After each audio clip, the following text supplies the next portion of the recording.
ስለማይነገር ስጦታው እግዚአብሔር ይመስገን። ቸል ያላለን አምላክ ስንጓዝ ማዕበሉን አቋርጠን ስለማይነገር ስጦታው እግዚአብሔር ይመስገን።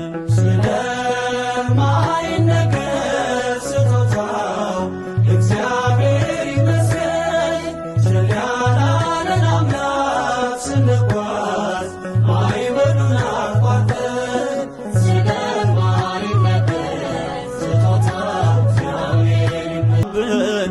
ሕያው እንድንሆን ይህን ያደረገ አምላካችን እግዚአብሔር ይመስገን።